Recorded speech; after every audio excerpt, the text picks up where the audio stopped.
Good afternoon, everyone, and welcome to DevOps Decoded. My name is Julia, and I'm a Senior Marketing Manager for Tech Workflows at ServiceNow, and I'll be moderating this session. So today, our experts, our customers, and our partners are going to be discussing what it takes to accelerate productivity and innovation by embedding a DevOps methodology and a DevOps culture into the organization in a way that's both effective and sustainable. And while we go through the strategies and the tactics and the learnings surrounding this topic, we encourage you to ask any questions in the chat, and either our DevOps experts behind the scenes will answer them directly, or I will pose those questions to the speakers throughout the session. So a quick look at the agenda. We're going to start with a keynote focusing on how to accelerate innovation by connecting DevOps to ServiceNow. We're then going to hear from Aldi about what it's taken them to become a true DevOps organization and the journey it's taken them to get there and what the plans are for the future. Afterwards, we're hosting a partner panel with Mozaic and PlanHorizon on the best practices for progress. Finish up with updates from the Tokyo release relating to DevOps, where you'll get to hear about all the latest and greatest functionalities within our DevOps solutions. And then I'll also share some valuable resources in case you'd like to continue your learning. So I don't think we'll be sharing anything forward-looking today, but just to keep legal happy, if there are any forward-looking statements in these sessions, they are based on plans and should not be relied upon in making purchasing decisions. And with that, we're going to kick off our first session, which is the DevOps keynote with Daniel Davidson, our product manager for ITSM and DevOps. So Daniel, over to you. Thank you. So as we move towards digital transformation, as organizations onboard into the cloud, there's more and more of an emphasis in those organizations on DevOps and DevOps methodology. And really what we want to talk about is why we need to connect those DevOps tools into ServiceNow, why it's important that we get visibility of what the developers are doing and we can monitor across the organization what's going on in those teams, so we can connect operations to the developers' teams so that we can ensure compliance and so that we can drive productivity in the developer teams. So organizations are adopting DevOps at a faster and faster rate. But what we're seeing is as they do that, we're not actually seeing a drive towards productivity. We're not seeing the benefits that they expect. So companies are focusing on delivering digital products to the enterprise, and they're using DevOps methodologies to enable us to deliver incremental changes, to deliver a fast time to value, to deliver agility and experience the end users. But as we do that, we see teams that are developers being distributed across the organization. So it creates a challenge for us in IT, because as those teams become distributed, IT have a greater role in ensuring that whilst we allow them to do the work they need to do in the tools they need to use, we're not getting in the way of those teams working. So there's some challenges that DevOps presents to the IT organization. We find that there's a lack of traceability across the stack. So as developer teams work and they work within their tools, they're great at delivering the changes they need into the applications they're developing, into the infrastructure as code. But what we find is the operations teams are challenged in joining up that picture. So when incidents happen, there's no visibility of what's happened within the DevOps stack. We can't see across different applications what's going on. So whereas in an individual silo, the developers are really good at seeing what's going on, we don't have that operational visibility. So we need to track across the organization. There's a lack of compliance. So as teams are distributed around the business, we find that, first of all, we're not registering changes anymore. So those teams are at best registering standard changes. And DevOps is not a standard change. So DevOps teams are bringing code into production with little or no visibility to central IT of what's going on. And we're finding that reaches right through to our ability to provide compliance to the business. So we have a lack of compliance overall. And equally, we're not seeing that the DevOps methodologies are delivering on the promise of increased time to value. So whereas the developer teams are working very fast to bring the product to market, they're then hampered by traditional change processes, which have cabs that happen every 2 weeks, every 4 weeks, and that's really causing us to be stuck. So we see some personas around here, and we're talking about the challenges that those personas face. So developers at the moment are not spending the time they need to spend in the developer tools. If you ask their developers, they want to spend time developing code. They don't want to be swivel chairing into other systems. They like to work in the tools that they're used to working in, and they don't want to spend time talking to the change team. They don't want to spend time administering the change process or going to CAB meetings or having to swivel chair into another system to look at the incidents and the records which the operations teams are presenting to them. So really, we want to focus their efforts on developing. We want to increase their productivity. We want to spend their time in their tools, developing the solutions that the business needs. The change manager, businesses are seeing more and more changes. The amount of changes we're seeing is set to increase, not decrease. Those changes are going to be delivered much faster and more rapidly. So the lead time we need for those changes is much shorter. We can't wait 2 weeks for a CAB to deliver a small incremental change to an application that the business has asked for. We need to be able to increase the velocity of those changes. And the change management teams are struggling to cope with the amount of changes we need. We need a solution to that. Because if we stack up our changes as well, it kind of breaks the DevOps model, because we're not making small incremental changes anymore. We're making large changes that come with an inherent risk. So we also have problems in governance. So as the teams are distributed around the business, we have very little visibility of what they're doing. Although the teams themselves may be doing the checks that they need to do to release their code to the environment, we don't have any surety of that. We can't track what they're doing. We can't tie it into operational policy and understand and report on what's happening across those different teams. And when compliance issues happen, it takes time to gather the information and be able to track back to where that breach took place or what we can do to remediate it. So both with the change manager and with our compliance and governance officers, at the moment, they're struggling to do first line processes, and they're really trying to manage the change process across an increase in velocity, or look at the compliance breaches, look and gather the information. And they're really more effective in a second line role. They're really more effective looking at the overall picture of what's going on. So setting guardrails for our DevOps teams and monitoring that those guardrails are adhered to, or understanding where compliance breaches are happening and taking action to make sure they don't happen in the future. Operations and support are really struggling too. So there's no visibility of what's happening. So they may see an operational incident, but it takes time to swivel into 1, 2, 3 or more developer tools to find out what exactly went on. It's hard for them to communicate to the developer community as well, so they can then work on the fixes and release them out. And then when the fixes come, of course, the slow rate of change means we can't get those fixes out fast, or we have to raise emergency changes. And also across IT management, people like the VPs of app development are not able to see how their development teams are performing. So regulators are pushing more and more for cloud environments that are cross vendors, and we're seeing a large amount of developer tools, different developer tools, which are having to be interfaced with for the developer teams. And we can't see, even within one developer team who could be working in multiple tools on multiple environments, multiple clouds, we can't see what's happening across those teams. So we can't monitor their performance. We can't get an insight into how those teams are performing, which teams are performing well in terms of the velocity they're providing to the business, or maybe in terms of the compliance they're providing, the risk they're providing to our digital products. So what ServiceNow allows us to deliver is governance with speed. The solution to the problem is automation. We need to be able to automate our changes. We need to be able to automate the flow of work from operations teams to development teams. We need to be able to bring in the data that we have in our developer tools, that rich source of data, into one place. And ServiceNow provides one data model that we can use to connect up that information into our CMDBs, into our operational data, outside to the wider context of business services. So that allows us to meet the objectives the business is setting us. We're able to then develop with velocity, and we're able to spend time developing rather than having to gather information from disparate sources.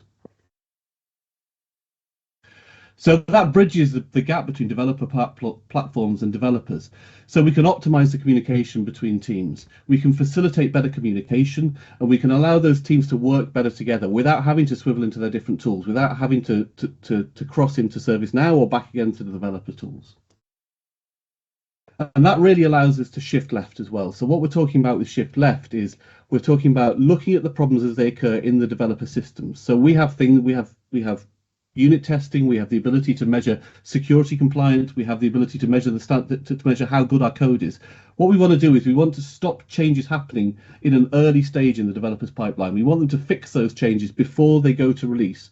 We want to preserve the integrity of our production environments and not schedule changes that just aren't going to go forward. So what we're able to do with ServiceNow is apply checks automatically, is automate the collection of data and allow the teams to work seamlessly, to work in the developer tools where they work, to shift the work into there and then not bring it into production in a state that's not fit. So by connecting ServiceNow to the DevOps tools, we bring a better experience to our employees and therefore a better experience to our customers. So developers spend much less time on admin tasks. That's increasing their productivity. Developers are expensive resources and we want them to be working on development work. We don't want their time to be taken up in cabs. We don't want them having to complete forms within the change system that is replicating what they've already done in their dev systems.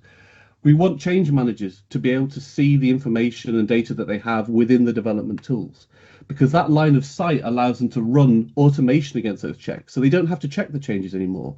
The changes are checked by the system. And when we see operational gaps in operational data, when there's some operational context that we need to apply to the change the developer's making, we can apply that. Because developers work more or less in silos. That's where they're meant to work. They work developing their applications, developing their application stack. But they might not have visibility of wider operational context. They might not know about blackout windows. They might not know that there's an issue, a P1 issue on a business service that means this change just can't be released, or that we need to have some kind of sign-off to get that released. And then there's a feedback loop as well. So what we're doing is we're telling them that maybe their test coverage isn't quite as good as we need, right? Maybe we need them to run the tests again and improve something before we release it. Or maybe the change has been held because we're waiting for a service owner to make the final decision because there's a P1 incident. And that feedback loop allows us to work closely with our developers, again, within their own tools, but giving the wider organization visibility within ServiceNow to see what the developers are doing, to ensure they're compliant, and to work across the different development teams and different development stacks. The policy and compliance teams as well governing it can link the artifacts that are within the change that are pulled from the developer tools with operational data and the approval policies that we apply to automate the change. So they can tell regulators why a change was allowed to proceed, or they can tell a regulator what the boundaries and guardrails are that we're applying to the change process that allow us to move it forward so fast. So we have less and less manual checks that go into the change process, and less manual checks allows us to move forward with greater speed. So it allows our developers to be able to get code out. It allows us to meet the needs of the business, which is asking for greater velocity. And it allows us to therefore give a better experience to our customers, because as the enterprise becomes more digital and the products are embedded within the enterprise, we need to be able to move those products faster. We need the business to be able to tell us what it needs and IT to respond quickly to those needs. Operations and support are able to see, again, through ServiceNow, they can see the changes that are being made and they can go right down into the level of seeing the individual code files that are being changed. Not only that, but with infrastructure as code, we can go in and see the infrastructure changes as well as the application changes, and we can be sure that what's happened is within the boundaries of what we're expecting for that change. And we can look across our change teams as well, so management can see the performance across the different teams presented to them in a set of dashboards or management information in one system without having to go out and gather that information across different systems. So we're increasing the productivity across multiple different teams within the business, for our developers, for our ops teams, for our change managers, for our governance office. And we're able to move those controlling functions, change and governance, back into second and third line functions so they can sit where their expertise is best spent in managing the change process, not managing the individual changes. So how does this all work? So ServiceNow DevOps Change Velocity and DevOps Change Config come with a set of out-of-the-box integration. So out of the box, you can integrate with the developers' tools. So this allows them to stay in the tools they work in. And we can stand up very quickly an integration to GitHub. We can stand up an integration to Jenkins for the pipelines. We can stand up an integration through to the tools that they use, like Selenium, to test their code. So we have so out of the box, we have a full set of functionality that allows us to bring in data from other sources.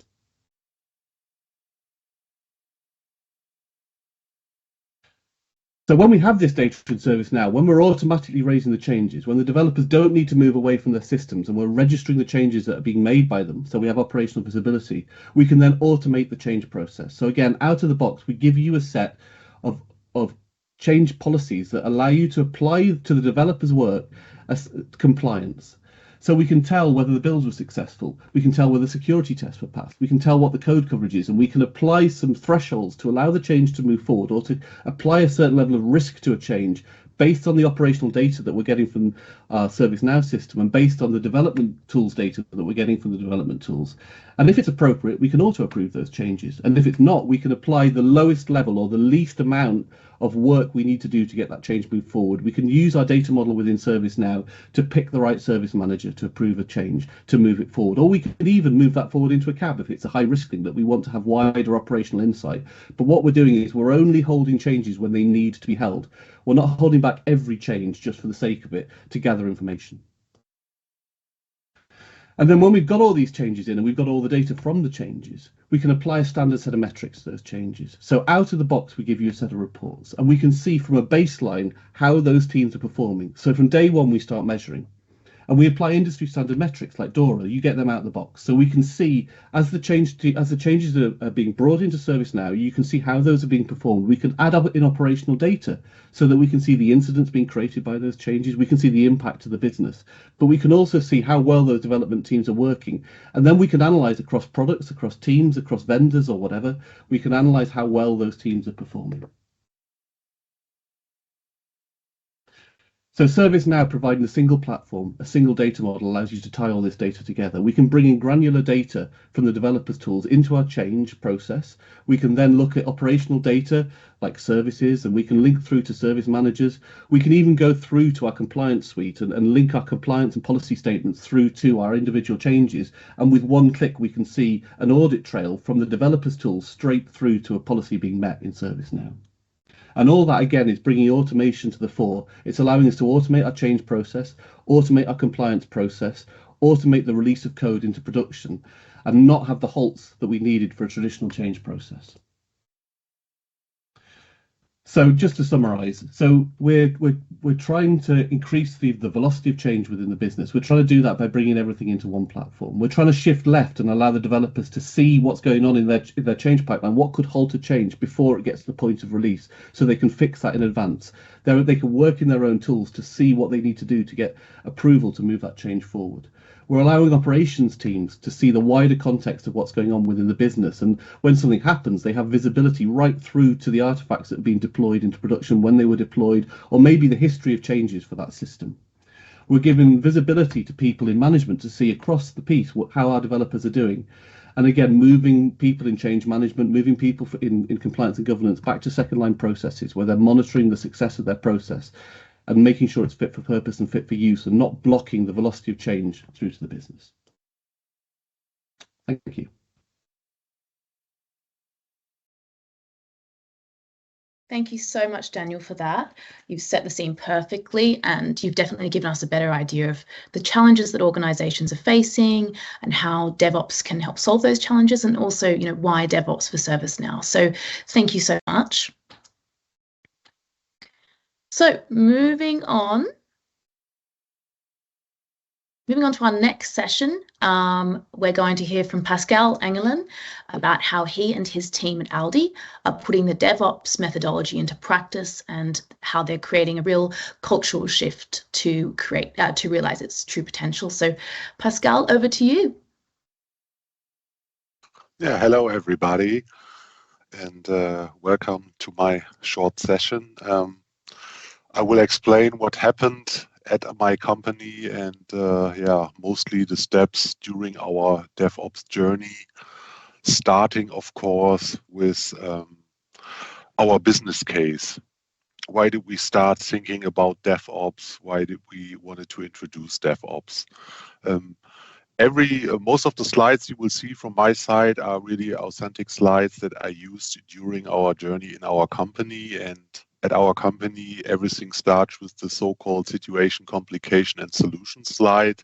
This means you have to present a business case or a matter why you need something new, project, whatever, to start with in our company. So now having a look at DevOps, we had on the one hand our business that was complaining about that we're way too slow. They are asking for requirements, waiting for 6 months or a year sometimes. And then we had our developers that really were focused on developing but not interested in operations, saying doing one project, moving to the next project, and if there were any questions, they were like, sorry, I'm off to the next project, I'm no longer responsible, sorry.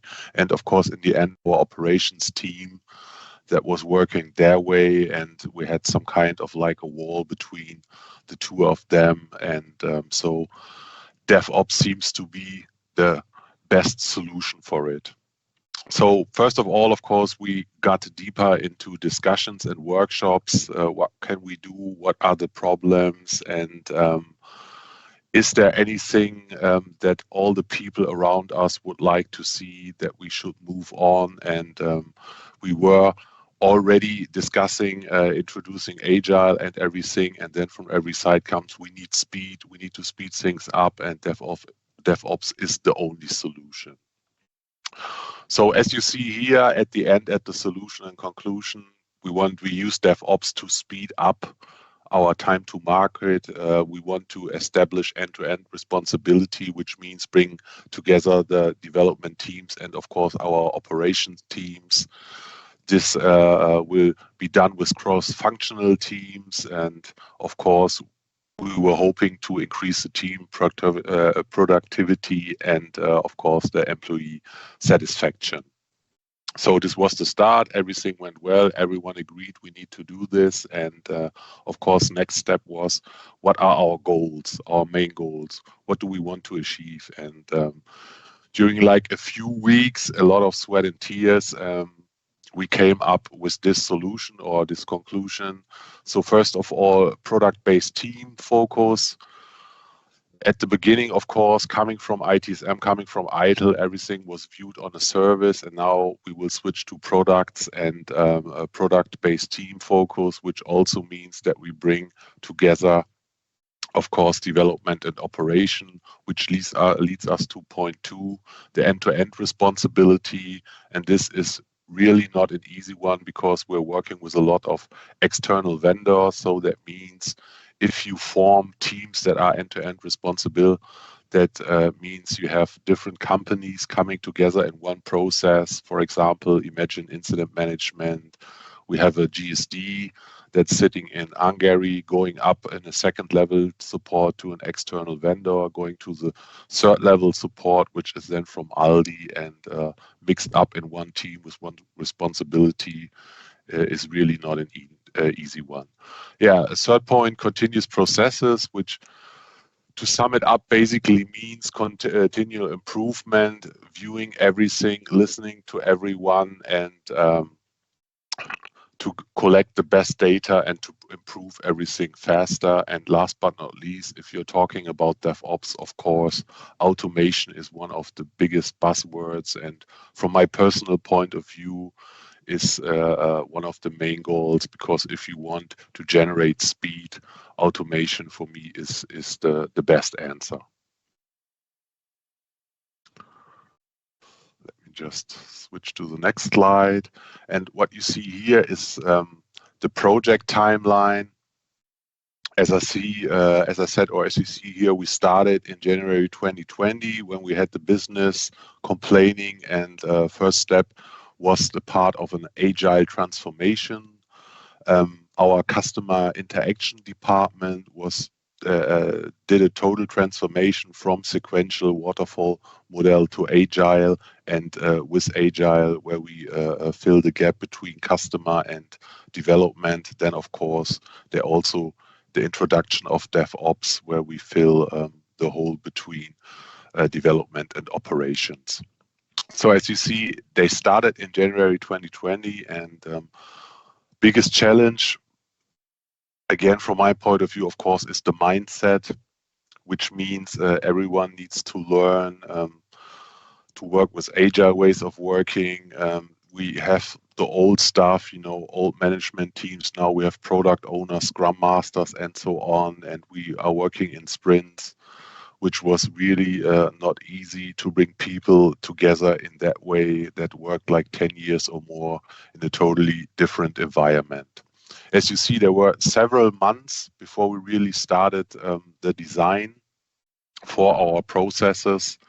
And in this point, looking from the DevOps perspective at our company means we were creating, we call it the new delivery model, but for better understanding, it's basically a DevOps interface that connects all the tools that are needed for our DevOps tool chain. I can tell you, for example, operations processes like incident management, request fulfillment, problem management, and then of course we have the parts for design, for development, stories, developers, and so on, which is done at our place in Jira.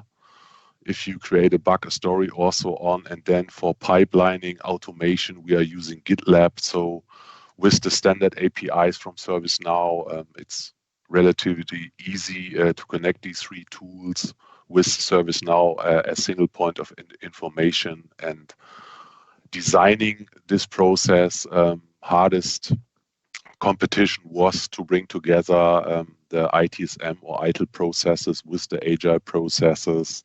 We had a lot of discussions. I remember at one day I had a discussion with a developer because we needed some mandatory fields in Jira for the change request in ServiceNow, and the guy told me mandatory fields are against the agile spirit, so we cannot do this. And just to give you an example that yeah, it wasn't a really easy one.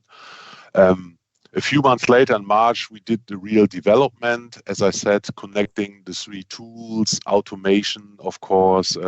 Just one example in our model, the moment the developer sets his Jira story to ready, which means he starts development, automatically a change in ServiceNow is created in the background. And during the change process, when a change is approved, a release is automatically created in ServiceNow with some more functions. For example, if the stories have the same release number in Jira, then all changes are automatically attached to the release, which is a real great thing. Yeah, and after a lot of development, a lot of talking, a lot of workshops, in September 21, we started with a UAT, which was successful. And then in October, we started with 3 pilot teams in our model. These teams are called cells.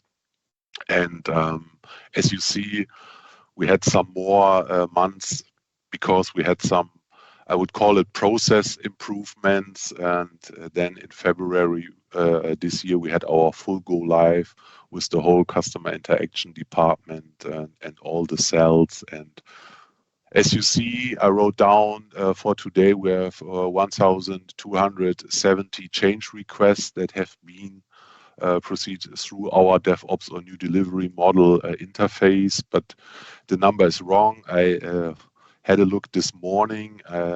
To be honest, I made a mistake with the report. Until today, it's more than 4,000 changes. So if I compare this with the output from the years before, I can say we had more than 100% uptime for releases since we started.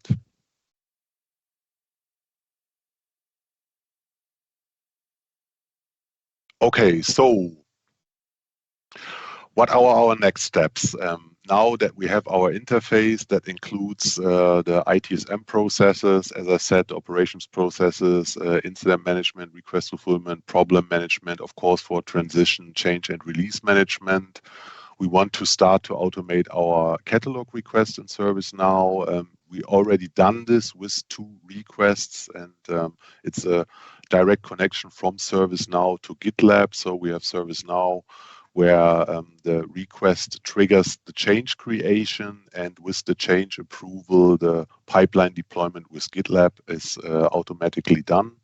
And of course, we will not stop at 2 requests. We will continue with that. And in the end, we hope to have at least 50% of all our requests automated in the next years. Second point is event management. We already had a project where Dynatrace, the tool, hopefully everyone knows it, monitoring tool Dynatrace, was integrated with ServiceNow. But for now, we want to integrate it in our new delivery model / DevOps interface, where the automatic created incidents will directly open a Jira bug and then the Jira bug will automatically create a change request in ServiceNow. Third point, code quality. This is something we're doing in GitLab. In GitLab, you can work with templates for code quality. This means when you, for example, deploying your code from a development environment to a test environment, there is an automatic code check during the pipeline deployment, of course, where you can create some parameters. And last but not least, of course, measurement. When working with different tools, it's not that easy to check KPIs or do measurement at all. But with ServiceNow, a single point of information, we found a great way to create some dashboards. And at the moment, we're doing workshops. What is important to us? Which numbers do we want to know? Standards from change management process, of course, like how many successful changes and so on. But also a little bit deeper, more into the DevOps world.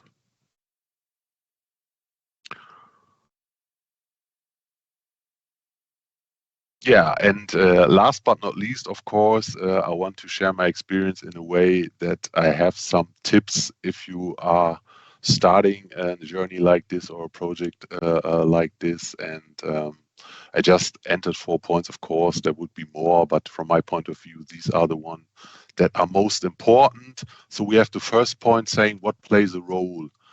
And I already said this a few minutes ago, but if you do a transformation like this, you do not only change processes, you do not change tools or create tool change. One thing that's really important or that we learned is that the existing roles needs to be adapted.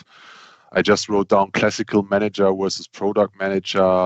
One example, normally our managers, of course, were responsible for budget, and now we have some products and we have product owners, and now the product owner saying, no, now we are responsible for budget. And of course, we have a discussion going around about this. Or one example, change manager. Again, if you look at product owner or scrum master, if you look at the agile framework, there are some different tasks that a product owner or a scrum master does. And sometimes he has the same task that a normal, I would call him, idle change manager does. And this is also one example for a change that you might think about introducing Agile/DevOps to your company. Yeah, second one, choose your tools wisely. We already heard it before. And this is also one thing that I totally share. Don't force people into tools they don't like. Yeah? At the beginning, ServiceNow, of course, has the potential that you can do everything in it. This has an Agile module, you can do Agile development. We also have a team at Aldi that is working there and that's very happy. But I would be honest, most of the people, for example, are creating their stories in Jira for a very long time. And those people are like, in Jira, there's a green button on the right side that I need to click. And if I have to work in ServiceNow, it's on the left side and it's yellow. I don't like this, and so on and so on. And this fight is not worth it because ServiceNow has a lot of opportunities, is offering a lot of standard APIs for common tools. And this is something I can tell about our project. We never had really problems in the technical implementation part with ServiceNow, with Jira, with GitLab, with Dynatrace. Our problems were more on the project side, budget side, or mental side. Yeah. So again, let people work in their tool and use the standard APIs. It's set up quick, it's set up easy, and you will see there is a benefit to it.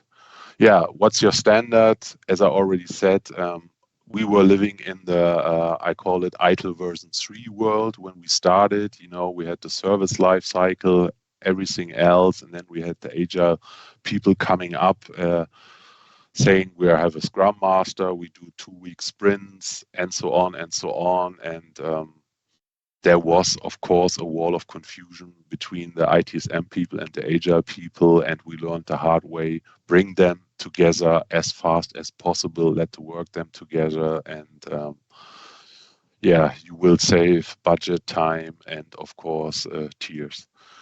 Yeah, last but not least, keep it simple. I mean, of course, this is for every project that you might talk about, but I guess most of us already learned this.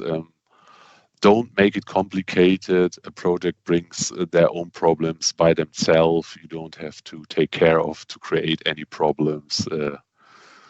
Just do baby steps. Start with one process, start with one pilot. Don't try to turn your whole company like in 3 months and then be confused why it's not working out.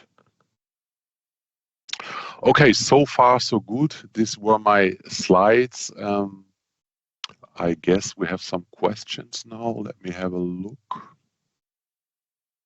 Yes, we do, Pascal. Thank you so much for that.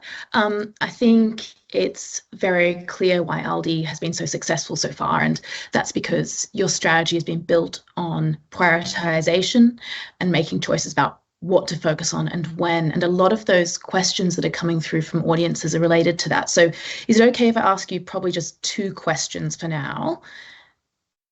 Of course.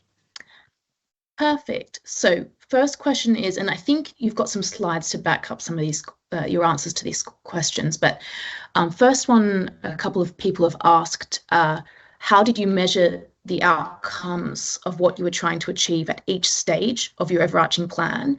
And then the second question is, what type of model did you use for technical implementation with ServiceNow?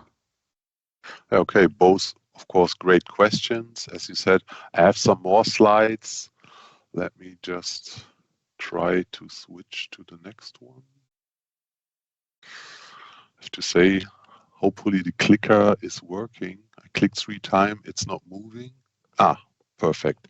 So talking about measurement, of course, this is always a big topic, not only at DevOps project, at other projects too, and there are a lot of measurement models around.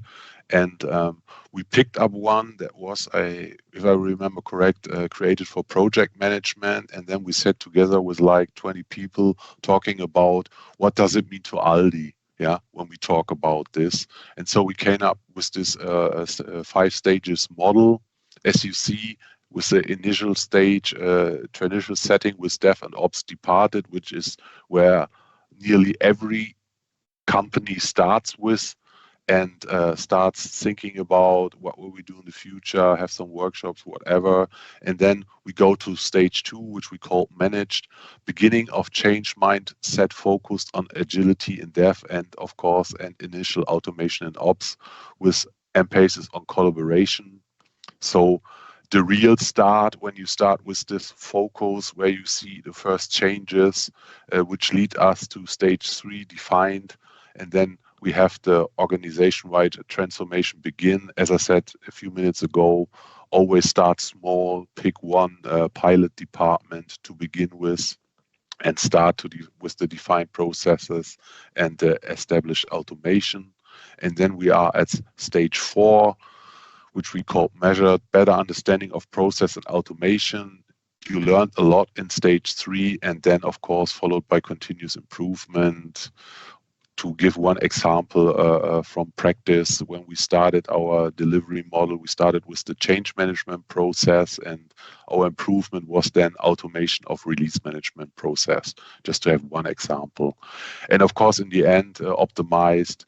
This is the point where you really see the benefits, which means normally they say wait 1 year before measurement because you need some data that you can have a look what happened in the past with the old model and what is happening now. And I can say we are not at stage 5 now because we are not 1 year live, but it's only like 3 months. And then we will see the real benefits. And from the data I've seen so far, I can only keep it short. It's amazing. Okay, so to the second question, which is honestly my favorite question, because our product focus, we call it the DevOps platform, which basically means this technical tool chain, which we were implementing, as you see, As a starting point, we have the operations processes, which are opened for our customers in the ServiceNow service portal, where we have the normal ITSM processes, and from ITBM module, of course, demand management. And then this is one version of our interface. From, for example, the incident, a story in Jira is automatically created. Of course, we also offer the possibility, if you work with the Agile module from ServiceNow, if you're working with other DevOps, no problem. As I already mentioned, there are standard APIs that are set up relatively easily. And then when we have the story for continuous improvement, for test automation, code commit, and so on, in our standard model, again, this is a slide that we use in our company. So this is our standard model where we tell everyone, please use it, of course. We could also do this with Jenkins, for example, as pipeline tool, but we try to stick with GitLab, so it's easier for maintenance and further development. And then code commit, of course, for the pipelining, I already mentioned that we also use GitLab. And after the deployment, when application is run, we are going back to starting point with our service portal. But what is very important, you see a little bit down there where we see ServiceNow single point of information.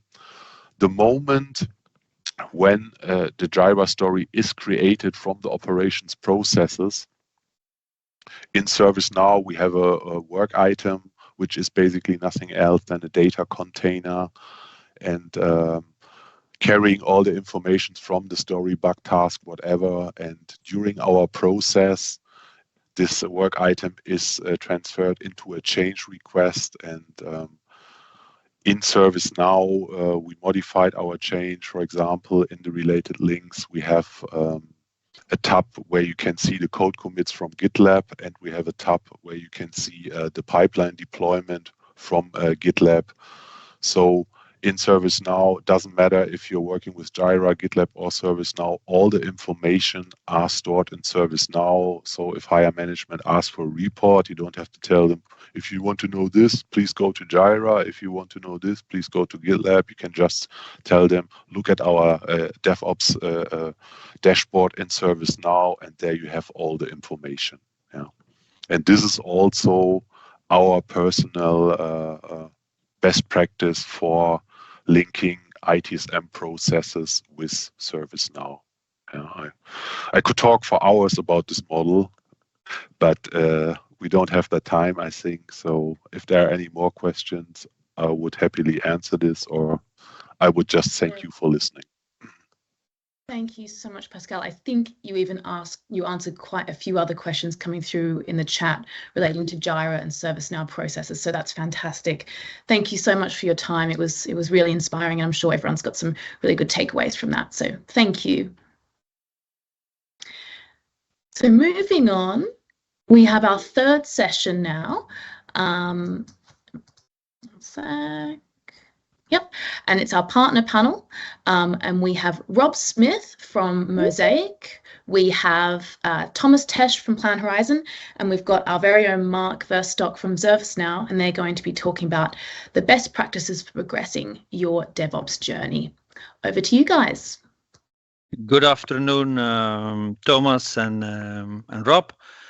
First of all, thank you so much for being with us today. It's a pleasure from our side to work very closely with our partners. So Rob, if you can, and Thomas, can you quick introduce a little bit your organization that you represent and what you're doing as a partner of ServiceNow? Rob is on mute. Yes, I knew that would happen. Thank you, Mark. I'm Rob Smith. I'm a director of Mozaic, and we are, I think, one of the UK leaders in technology operating model design, transformation and optimization. We work with clients in pretty much every sector, taking a holistic view of their technology delivery across 7 interconnected dimensions, so functions, process, governance, people, sourcing, data, and tooling. And within that, we work with clients to achieve resilience, design and implementing operations and service management functions, of which the implementation of ServiceNow is always a key component. And we're delighted to be a ServiceNow Premier Partner. But across our operating model work, we're always looking to drive economies, efficiencies, make life easier for everyone, and DevOps change is part of that. So we're delighted to be part of this today. Thomas, if you can do a quick intro of your company. I do very quick. Thanks, Mark. My name is Thomas Tesch from PlanHorizon, ServiceNow partner here in Germany. We are a ServiceNow partner specialized on SPM, Strategic Portfolio Management, but we also do DevOps. We did DevOps introduction together with Aldi, with Pascal's team. We work across industries, so not only in IT, but also in manufacturing, high-tech, pharmaceutical, research and development processes and so on, but very much from this SPM perspective. And in our approach, we put emphasis not only on technology and tool introduction, but also very much on cultural aspects, processes, and things like that. So we are not pure tool configuration guys. Yeah, we have offices in Darmstadt, Germany, in Zurich, Switzerland, and we are about to start an office in the US. Congrats for this. So based on the presentation of Pascal, who I liked very much, really well done, and I like the word automation. I like the word that they see big return of their investment that they are doing. So how would you describe the DevOps workflow automation approach that you apply with your customer? Rob, if you can kick it off. Sorry, the benefits of the approach, was that, Mark? Yeah, how do you describe that, the DevOps workflow automation approach? What's the approach that you are thinking that companies need to make? Yeah, I think I'm going to be slightly glib here, starting off with my wife, who is a DBA, who describes this as it's all automating all of the change stuff that's essential for resilience of a business, but boring and frustrating for everyone else. And I think it hits the nail on the head. Within Mosaic, we've sort of grappled with the wording around this. It's often described as value stream management. And I was at a great webinar last week, which featured ServiceNow. We've referred to it as internally as frictionless delivery. But I still don't think either of those two really capture it. And actually building on what, sorry, if I got the name pronunciation right, but Engelman said earlier. Pascal, Engelman. But it actually was Pascal. He talked about governance with speed. We talk about balancing agility with control. Within an organization, you need to be able to be responsive and fast, but you need to have control. And I think that's critical to what we're doing here. And while we're achieving that, it's about removing the frustrations that sit on each side of that equation. And we've all been in there in the past. I used to be a developer and had frustrations when, having to rely on 2 weekly, monthly release cycles. It's about breaking down those barriers and relieving those frustrations. Okay. Thomas, what is your point of view on this topic? Absolutely. I fully agree, and I'm with what Rob is saying here. I think we have two perspectives, right? And we heard this in the talks today. We have the developer perspective. Developers want speed and agility. They don't want to be administrators. They don't want to be in bureaucratic processes or something like that. They want to produce code and doing that. They're best in that.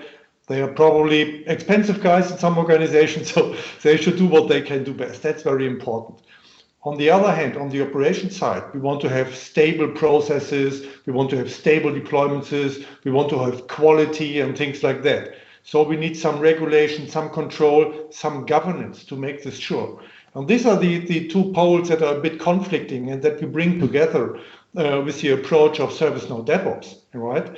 And I like very much what Daniel and Rob emphasized on governance with speed. I think this is exactly what we can provide here.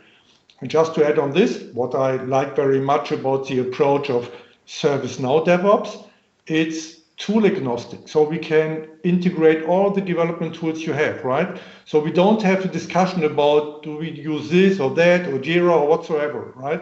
We can integrate all the tools, and this makes it very, very powerful. So we can really concentrate on solving the DevOps problem, Yeah.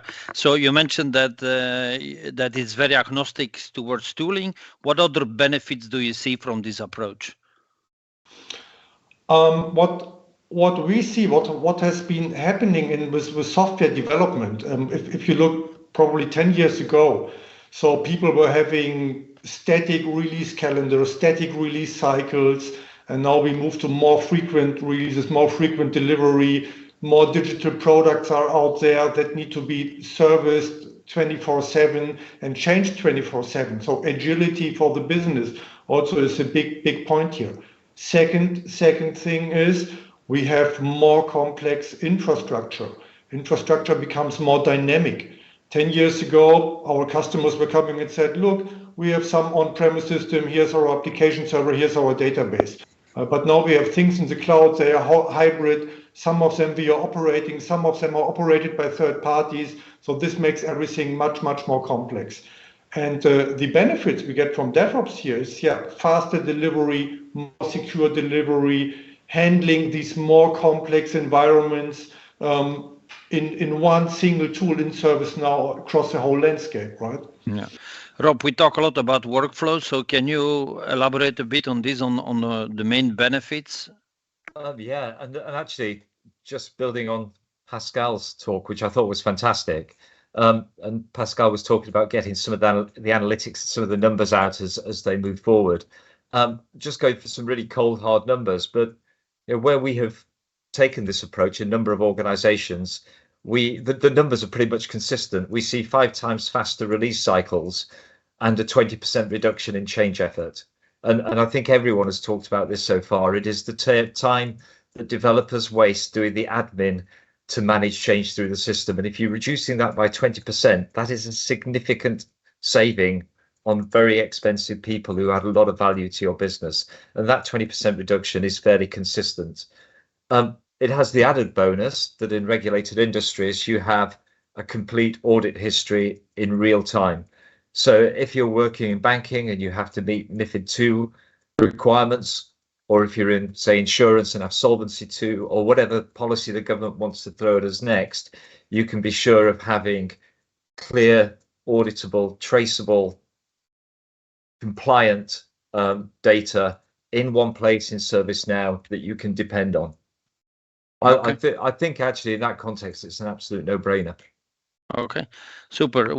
Pascal was also mentioning some roadblocks and challenges to overcome, getting all the people in the same direction and stuff like this.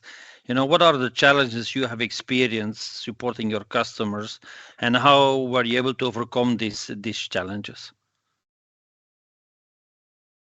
Should I start? Yes. Yeah, please feel free. Okay. Yeah, I think this was very important and a very interesting element of Pascal's talk. You have to look at the culture, right? Typically, you have a competence gap or competence disbalance, I would say, between development teams and operational teams. So what you have to do, you have to look at how can you form a cross-functional team that really feels responsible end-to-end for the whole chain, for the development up to operations and production process. I think this is very important. Yeah.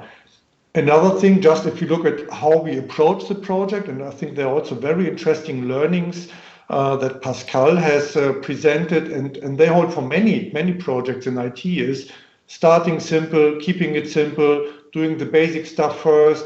Yeah, looking at which data in this context you really need from your CI pipelines to integrate into ServiceNow, and then making it easy, and then it becomes typically complicated by itself. Yeah, but starting easy, getting productive, and then going iterative from there.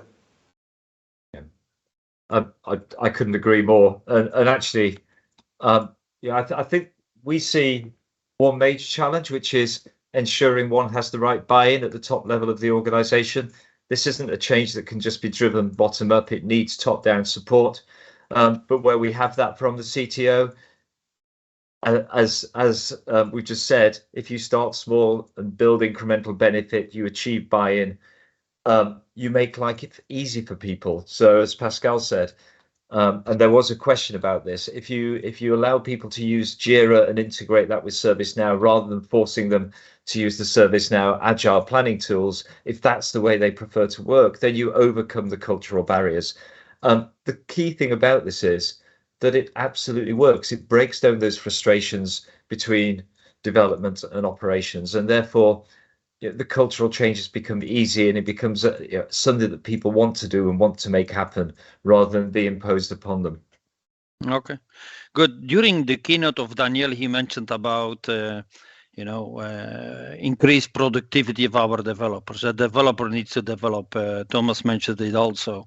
So, and we feel that it is relevant for all organizations today who is in a digital transformation. Now, of course, I would like to move now into the topic of what is the balance between doing extreme agile work, but make sure that we keep control of what's going on, that it doesn't become too wild.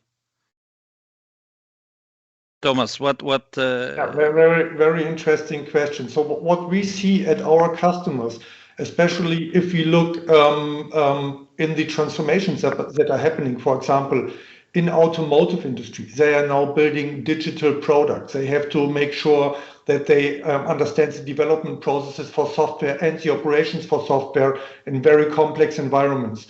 Similar situations, for example, you see in pharmaceutical industry, healthcare products become digital. So you get these connection between development and operations, and you need to understand these processes.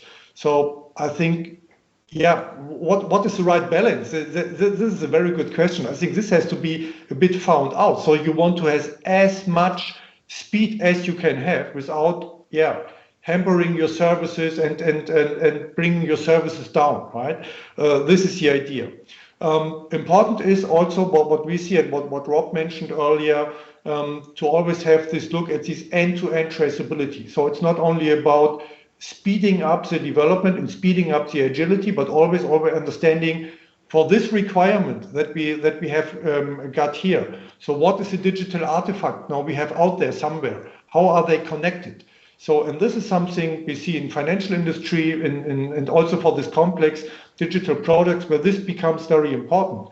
And the DevOps element on the ServiceNow platform, this allows us to have this full traceability by connecting everything. We have the planning of work on the platform, we have the deployment, the operations on the platform, and now we can also connect it with our artifacts. Whether they live in CMDB or somewhere else, we can connect it. We have the version control systems and all this kind of stuff. And this makes it really the missing piece for this traceability. Yeah, I couldn't agree more. And actually, just to extend Mark's metaphor a little too far, you don't want the Wild West and chaos, but equally you don't want prison bars and constraints. And this approach gets that balance right.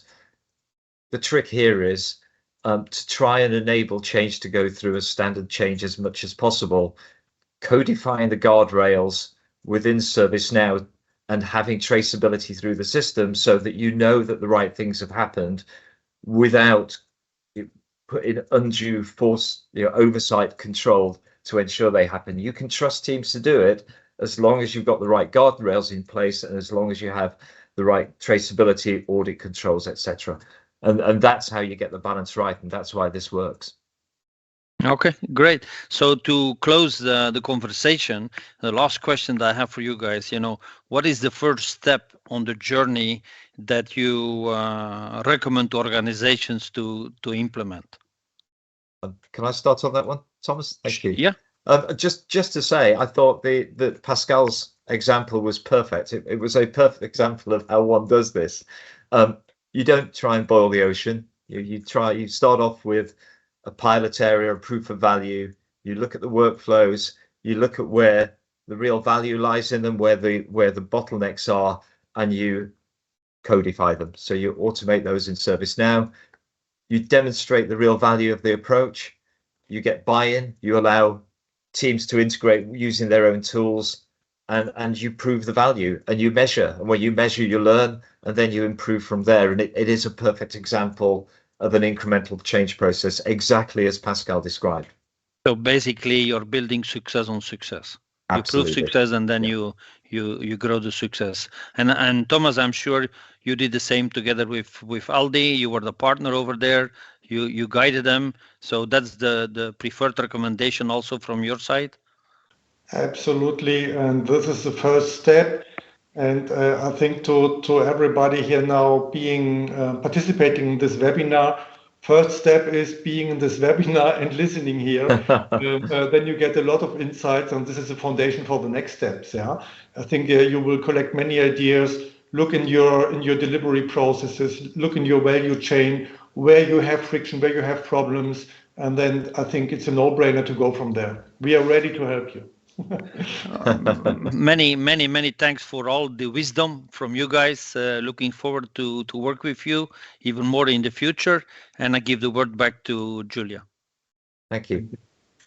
Thank you so much, guys. That was amazing. So many great insights there. So we really appreciate your time. So thank you. So on to the next session, our third and final session. We have, just going to move it. We have the Tokyo release update, so the latest and greatest from our DevOps solutions, led by Damien Davis, who's the Director / Product Management Lead for ITSM. So Damien, over to you. Thanks, Julia. Hi, everyone. Yeah, my name's Damien Davis, and I head up product management out on the outbound side for ServiceNow in our ITSM business unit, which encompasses all of our ITSM and our DevOps products. I've been with the company for just over 11 years. I've enjoyed every moment of working for ServiceNow. And if it's something you would like to do, then please feel free to scan the QR code on your screen now, and you can connect with me on LinkedIn. I think one of the great things about us talking about DevOps in this way is breaking down some of the silos that we sometimes hear between ITSM practitioners and DevOps practitioners. And what I heard earlier from Mark and the panel just now was about how we can accelerate that throughput of development and maintain governance and change. You can actually keep both of those worlds happy, keeping governance and security from an ITIL perspective, but allowing that throughput of development and going faster and innovating faster. And I think that us building those networks together and establishing trust is absolutely vital.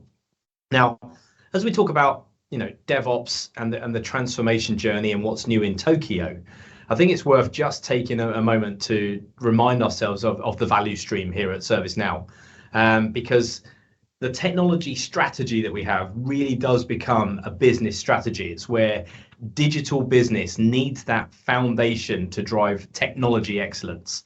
And it's where our ServiceNow technology workflows portfolio of products and capabilities really helps modern enterprises thrive uniquely, interconnecting their technology, their processes and people on one platform. And as those technology teams are trying to innovate faster and deliver better experiences as they accelerate their software factories, having ServiceNow's capabilities on that one platform with our solutions that integrate out with all of the rest of the technology stack, we really do believe that it can help technology teams collaborate much better and faster. Now, if we drill into that value stream into technology operations, automating and optimizing service operations, this is where we assess the current state of enterprise technology, the competing demands, and it doesn't take long to realize that this technology world is complicated. Obviously compounded with, we've spoken about the pandemic, remote employees, and that increased reliance on technology services.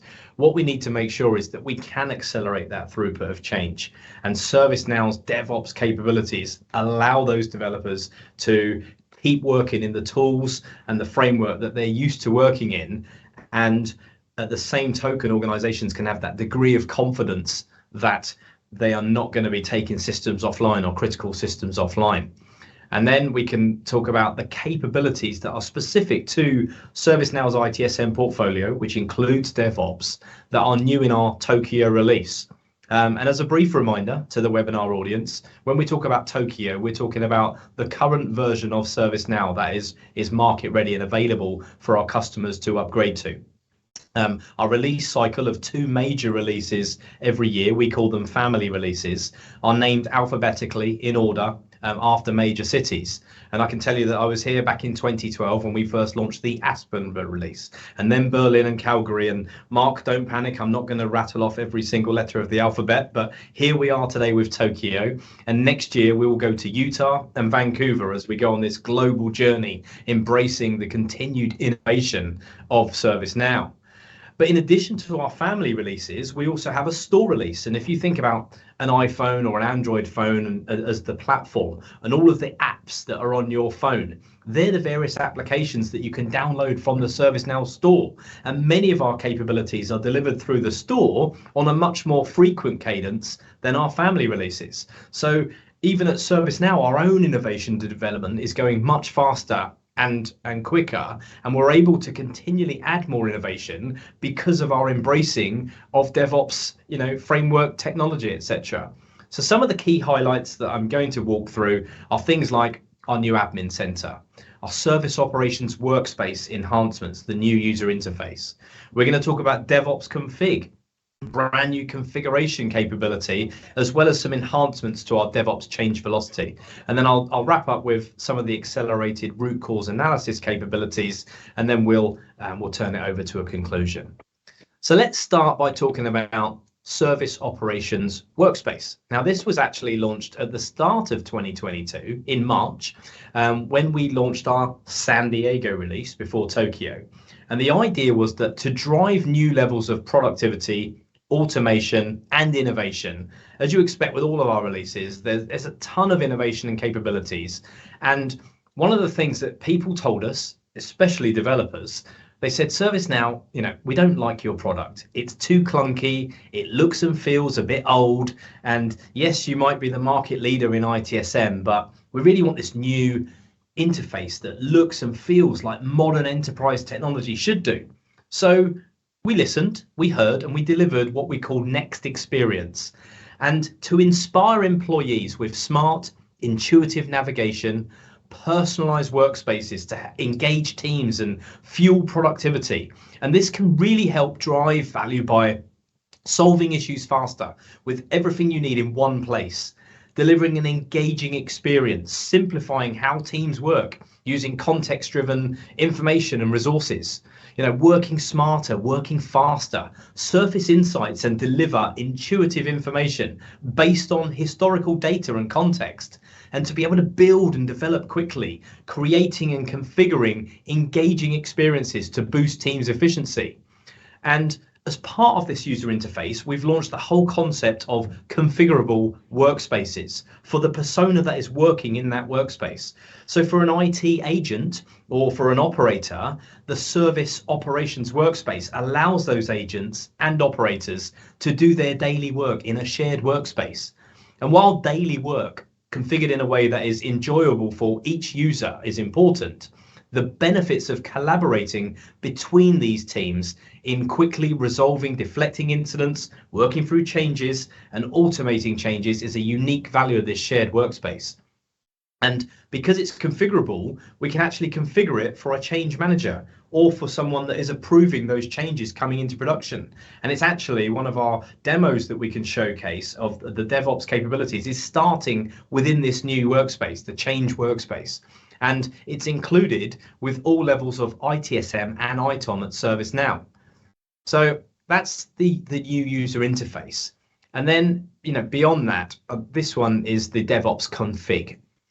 It's a brand new capability launched in the Tokyo release, and it actually came from one of our acquisitions, one of the many acquisitions that we've made as part of ServiceNow's investment. So DevOps configuration. It is a transparent governance system for configuration parameters used throughout a product development lifecycle and delivery process.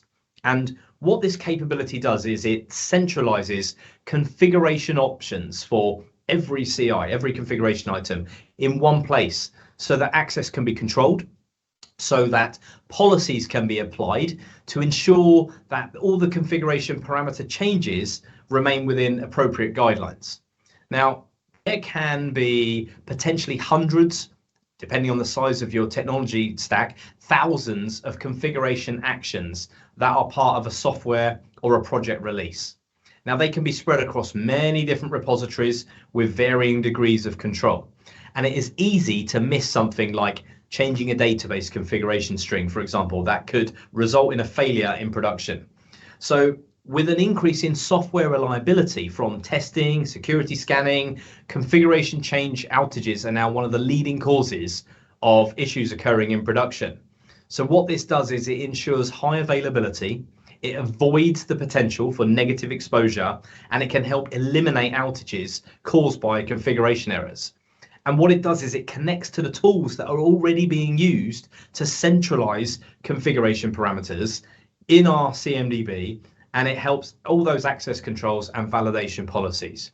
So this is brand new. It's just gone market live, GA, general availability in our Tokyo release. And clearly this is targeted at change managers, DevOps platform owners, product owners, service owners, people that care about making sure that these configuration changes are not going to take down those systems. Another key innovation that we delivered in the Tokyo release was part of our DevOps change velocity. So with our releases, not every feature is net new.